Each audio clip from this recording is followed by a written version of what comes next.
Baik, Assalamualaikum warahmatullahi wabarakatuh. Selamat pagi Pak Bagus Karismawan dan teman-teman pendidikan bisnis kelas B.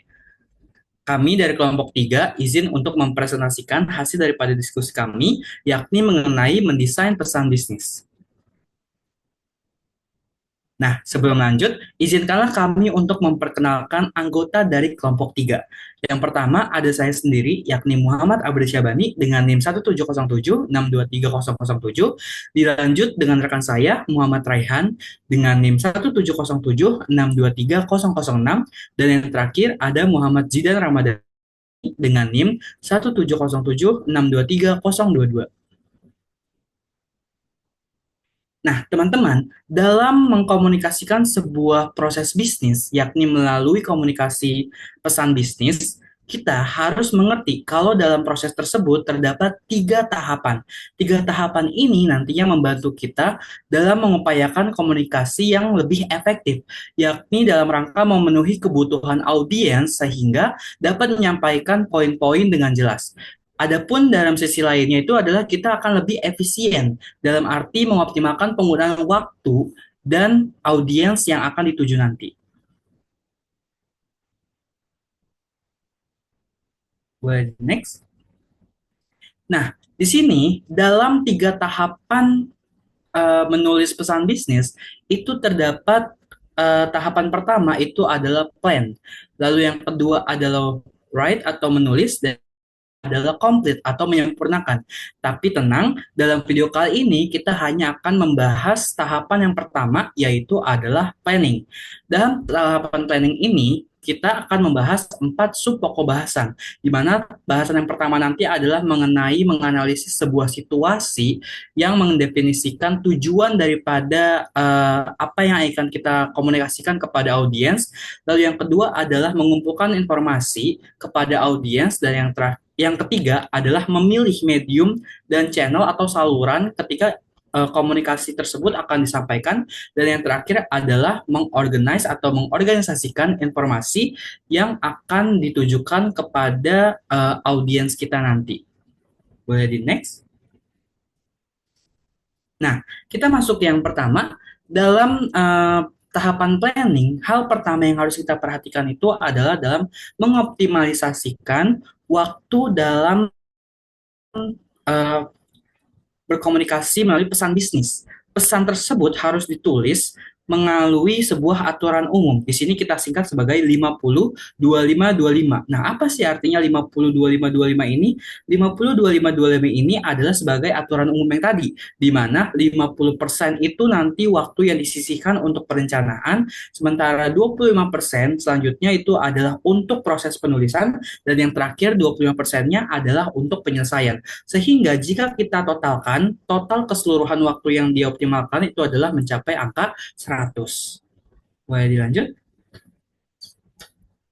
Nah, selain mengoptimalkan dalam segi waktunya, kita juga harus mengoptimalkan dalam keefektifan dari si rencana itu sendiri. Kenapa kita harus mengefektifkan rencana yang ada? Karena jika perencanaan yang matang, itu pasti akan memberikan informasi yang tepat, format yang tepat, dan juga kepada orang yang tepat pula. Jadi nantinya proses komunikasi bisnis ini juga akan mencapai sisi keefektifannya. Dan yang kedua, dengan perencanaan yang cermat, tahap penulisan itu akan menjadi lebih cepat, mudah, dan jauh lebih sedikit stres. Maksudnya apa sih? Jadi, banyak orang yang mencoba untuk berkomunikasi bisnis melalui pesan bisnis itu tidak melalui perencanaan yang cermat, maka tingkat stres yang dimiliki akan jauh lebih tinggi dibandingkan dengan perencanaan yang lebih cermat.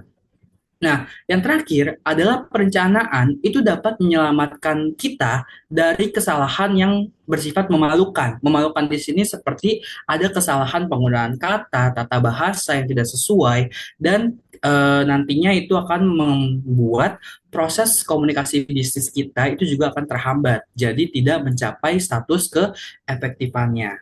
Boleh di next? Nah, hal pertama yang akan kita bahas itu adalah analyzing the situation, atau kita menganalisis dari situasi si audiens yang akan kita tuju dalam proses komunikasi bisnis ini atau melalui pesan bisnis lebih tepatnya. Yang pertama itu adalah kita harus mendefinisikan apa sih tujuan kita dalam komunikasi bisnis ini atau apa sih tujuan kita dalam mengirim pesan bisnis ini. Nah, kita dapat tahu tujuan kita itu bersifat matang atau tidaknya jika kita telah memenuhi 4 pertanyaan utama ini. Pertanyaan pertama, apakah akan ada perubahan akibat pesan yang kita sampaikan?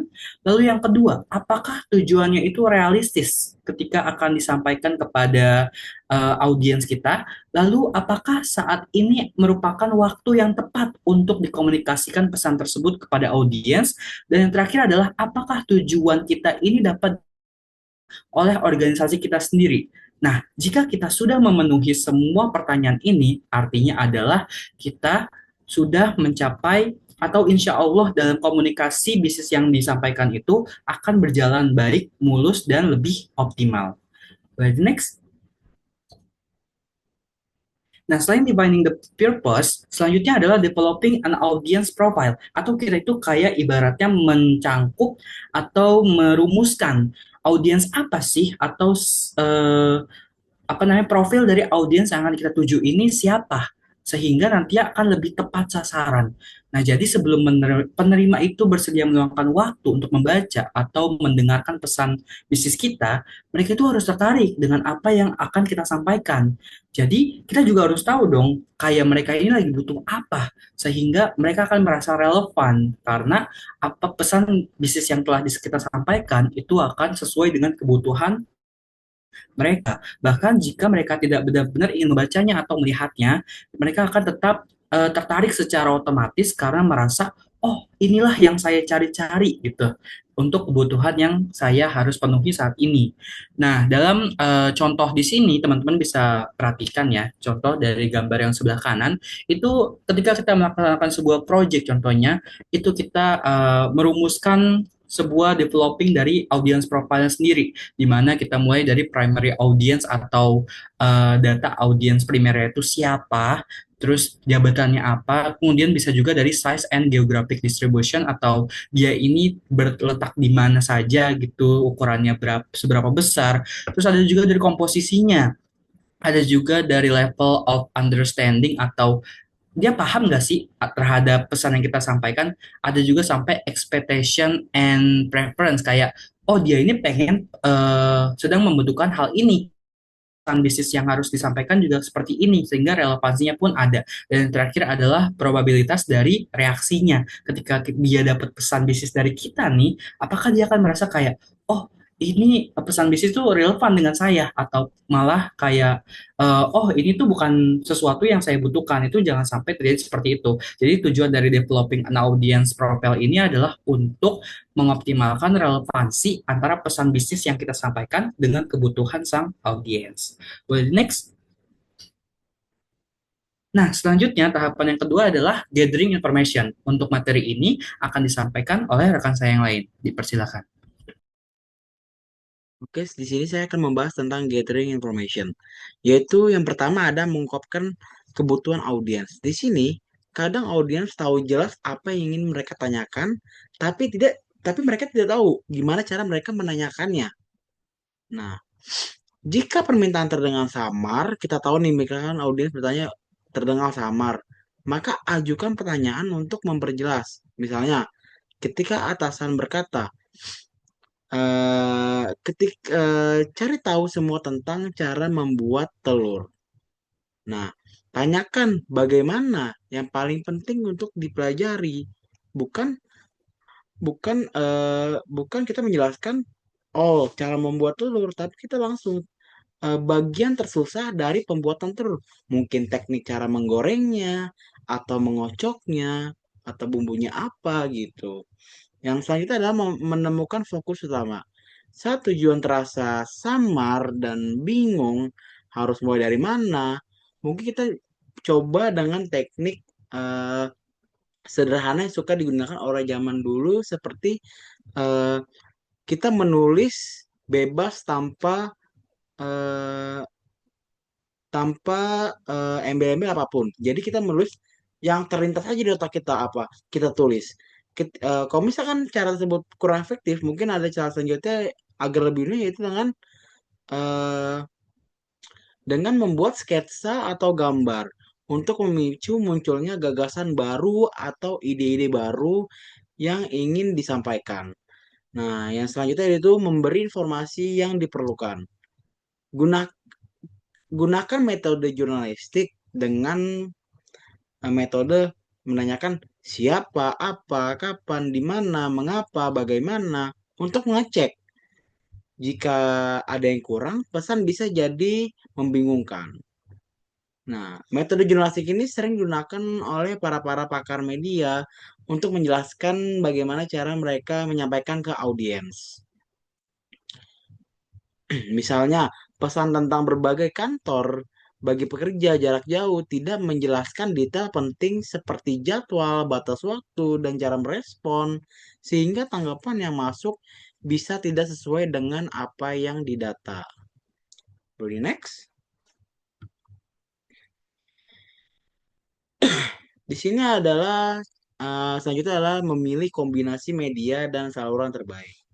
Yang pertama adalah pilihan media dan saluran yang paling umum. Yang pertama yang pertama adalah dengan media lisan saluran tatap muka. Biasanya saluran tatap muka ini percakapan langsung di lokasi atau di tempat, seperti empat mata, mereka presentasi atau podcast. Nah, komunikasi nonverbal ini sangat terasa dan memperkaya pesan yang bermakna, sehingga dapat mendorong interaksi. Yang selanjutnya adalah media lisan saluran digital, yaitu meliputi telepon, laptop, mungkin bisa lewat pesan suara, dan percakapan telepon langsung. Ini juga mirip dengan tatap muka, tetapi tidak dengan nuansa kita ketemu langsung. Kita lewat digital. Selanjutnya adalah media tertulis saluran cetak. Nah, ini biasa dipakai oleh ekonom-ekonom atau pembisnis-pembisnis pada zaman dahulu. Biasanya ini berbentuk format kertas klasik untuk melakukan komunikasi bisnis. Biasanya ini mereka melakukan secara singkat dengan pertukaran informasi rutin, tapi konteksnya ini internal gitu. Selanjutnya adalah media tertulis saluran digital, yaitu bentuk komunikasi paling dominan dalam bisnis, seperti email atau pesan kerja sama tim lewat WhatsApp dan jejaring-jejaring sosial di sosial media lainnya. Nah, selanjutnya ada media visual saluran cetak. Biasanya itu berbentuk foto dan diagram, mungkin dengan poster juga bisa. Ini efektif untuk emosi para audiens dan melakukan bukan hubungan spesial sih, lebih ke kita menyampaikan itu kena gitu. Dan dan menggunakan beberapa proses-proses teknis yang ada di dalamnya. Selanjutnya adalah media visual saluran digital. Metode ini lebih interaktif dan menurut saya lebih hidup gitu. Seperti infografis, mungkin animasi, video digital, atau diagram interaktif lainnya. Nah, visual sering menjadi format utama pada saluran digital media visual dengan teks yang mendukung.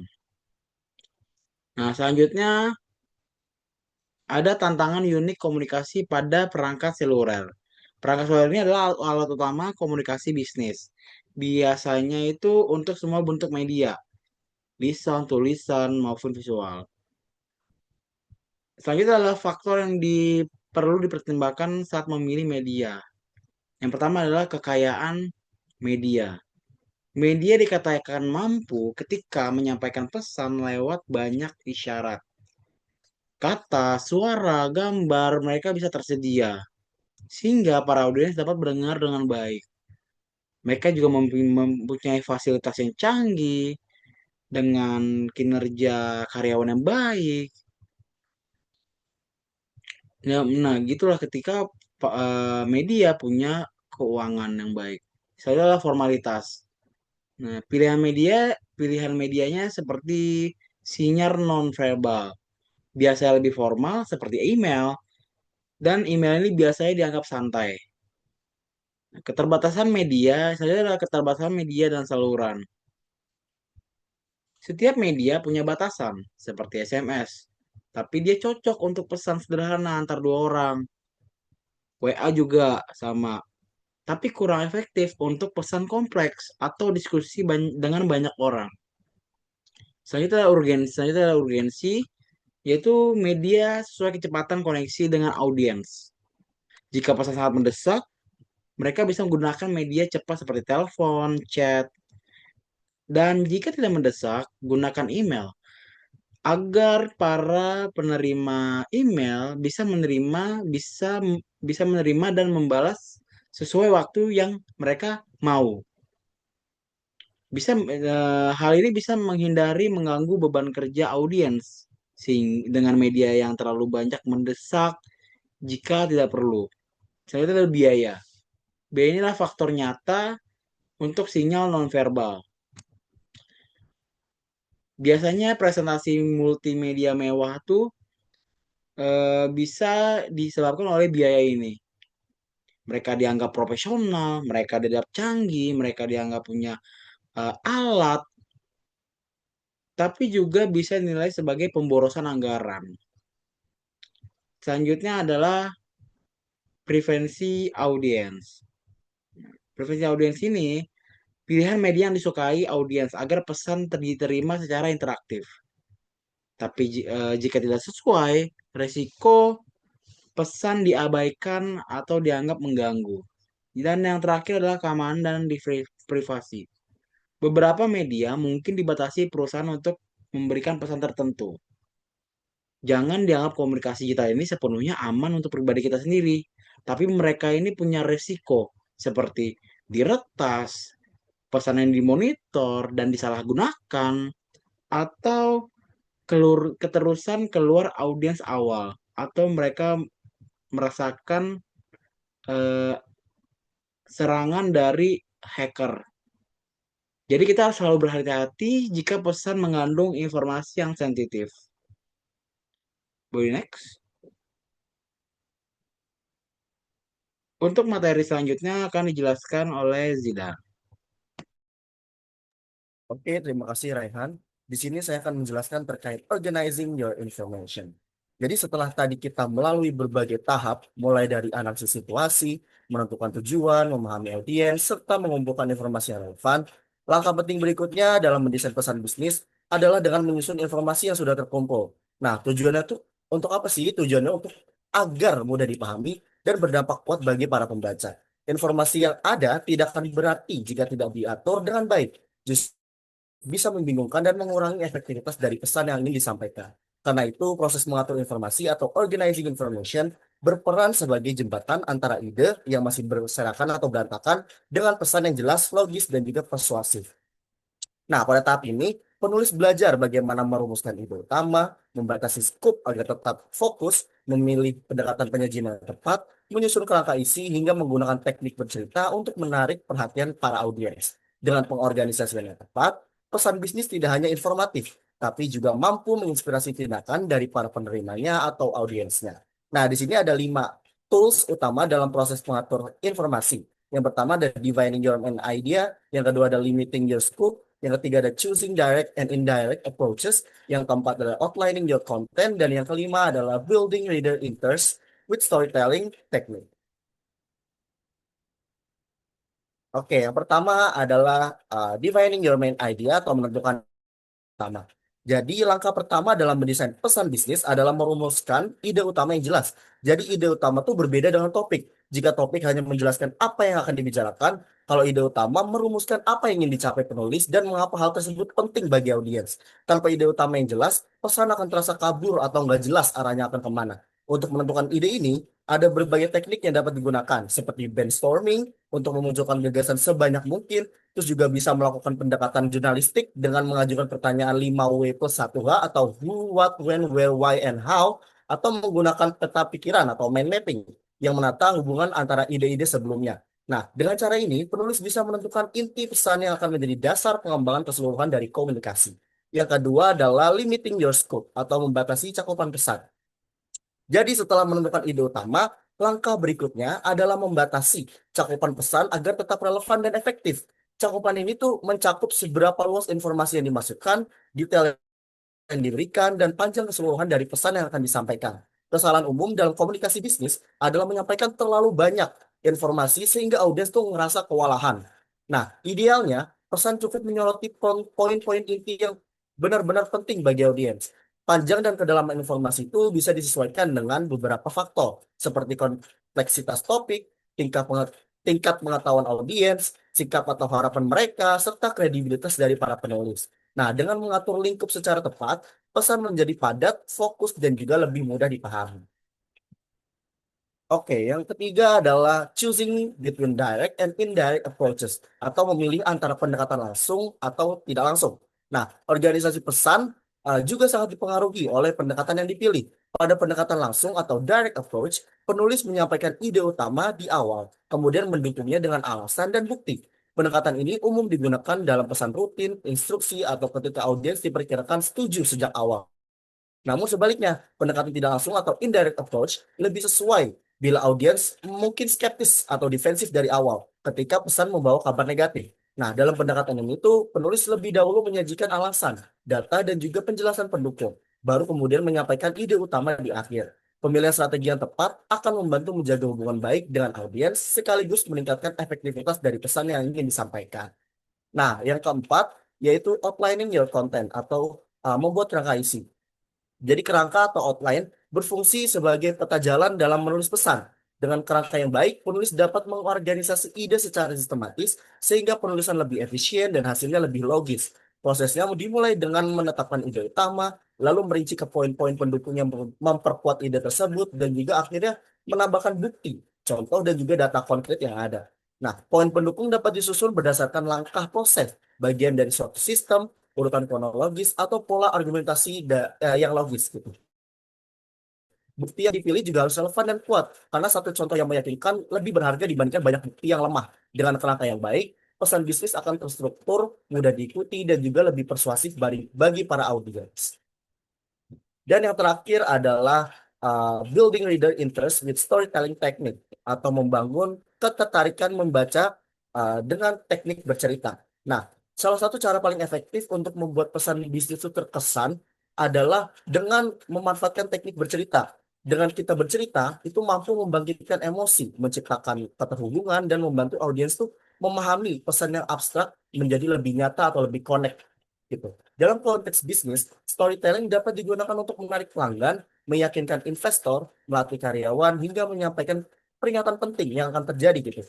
Nah, struktur klasik sebuah cerita terdiri dari tiga bagian. Yang pertama, awal tuh biasanya memperkenalkan tokoh atau situasi yang relatable dengan kondisi yang ada. Yang kedua, bagian yang menggambarkan tantangan atau konflik yang akan dihadapi. Dan yang ketiga adalah akhir, yang mana berisikan menampilkan penyelesaian serta pelajaran yang bisa dipetik. Agar efektif, cerita harus otentik dan juga sesuai dengan konteks, bukan fiksi, dan juga berpotensi menurunkan kredibilitas. Dengan cara ini, pesan bisnis tidak hanya menyampaikan informasi, tapi juga mampu menggerakkan audiens untuk dapat bertindak secara sesuai. Selanjutnya akan dibacakan oleh rekan saya. Oke, terima kasih Zidan. Selanjutnya adalah kita akan membahas mengenai studi kasus. Nah, studi kasus ini adalah sebuah studi kasus yang masih ada sedikit kaitannya dengan materi kita, yakni mengenai adanya komunikasi dalam lingkungan bisnis, di mana studi kasus yang kita angkat ini melalui PT Golden Castle. Jadi saya coba ceritakan secara singkat saja ya. Jadi PT Golden Castle ini pada awalnya sedang melakukan rundingan kerjasama dengan seorang klien. Nah, pada awalnya itu yang turun tangan langsung itu adalah manajer proyeknya atau yang bernama Ibu Maya. Dia itu langsung bertemu dengan klien yang akan dilakukan kerjasama tersebut. Nah, pada awalnya kerjasama ini berjalan dengan baik. Namun di tengah-tengah, ketika sedang melalui sebuah negosiasi atau perbincangan mengenai konsep daripada kerjasama yang ditujukan, ternyata ada sesuatu yang membuat mereka ini sedikit lebih panjang untuk membahas hal tersebut, dan ada kesalahpahaman yang terjadi di mana Ibu Maya ini tidak sengaja mengucapkan sebuah kalimat yang dirasa dari seorang kliennya itu kurang masuk dalam budayanya gitu. Jadi kayak yang disebutkan dalam kasusnya sendiri itu Ibu Maya mengucapkan apa ya dari konsep yang udah diserahkan sama klien tadi itu seharusnya Ibu Maya ini memberikan feedback yang lebih panjang. Namun Ibu Maya hanya mengucapkan sepatah kata yaitu oh tidak apa gitu. Tapi seorang klien ini malah menganggap hal tersebut tuh kurang profesional. Jadi kayak dianggaplah Ibu Maya atau manajer selaku manajer proyek dari PT Golden Castle ini kurang dalam melakukan diskusi gitu lah ya dan melakukan komunikasi bisnis yang baik antara kedua belah pihak. Nah setelah itu, namun dari hal tersebut tuh nggak langsung putus begitu aja karena setelahnya mereka tetap mengakhiri pertemuan itu dengan baik-baik.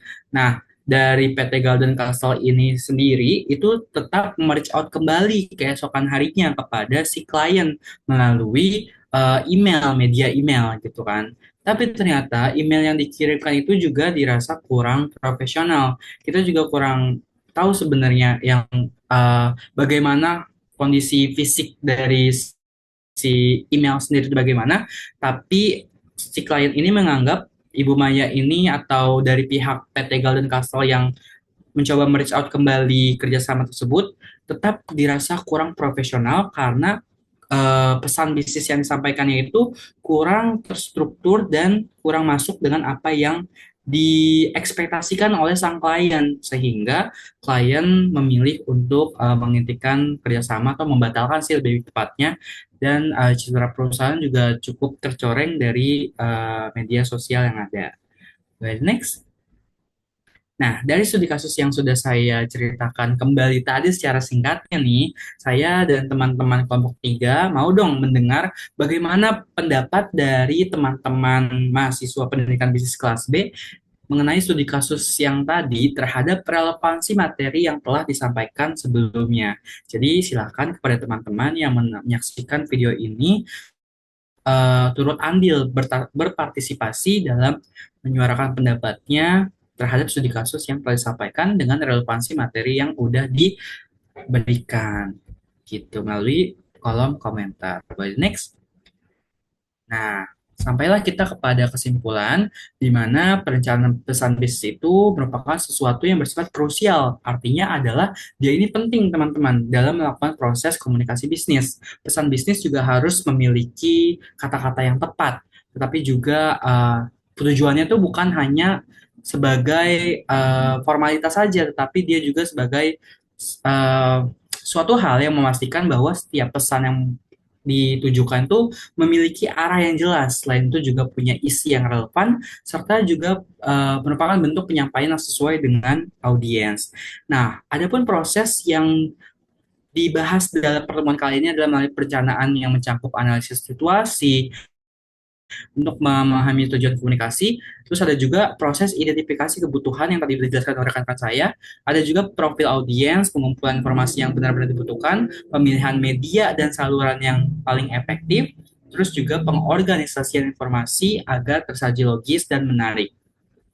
Tujuannya apa? Dengan perencanaan yang matang, pesan bisnis bisa menjadi lebih fokus, efisien, dan mampu mencapai tujuan yang diinginkan, baik itu memberi informasi, membujuk, maupun membangun hubungan jangka panjang. Tanpa perencanaan, tentu pesan bisnis yang akan disampaikan itu akan kurang optimal, sehingga itu akan mengguncang proses kerjasama atau komunikasi bisnis di antara kedua belah pihak nantinya. Nah, oleh karena itu, tahap perencanaan itu bukan hanya langkah awal, tapi juga merupakan kunci utama untuk menghasilkan komunikasi bisnis yang profesional, strategis, dan berdaya guna. Jadi lanjut. Oke, mungkin saja materi dan studi kasus yang dapat kelompok 3 sajikan. Terima kasih banyak kepada teman-teman yang udah menyaksikan video ini sampai habis. Semoga apa yang kita pelajari dapat dipahami dengan baik. Mohon maaf atas segala kekurangan dan kesalahan kata. Sekian, wabillahi taufiq wal hidayah. Wassalamualaikum warahmatullahi wabarakatuh. Selamat pagi semuanya.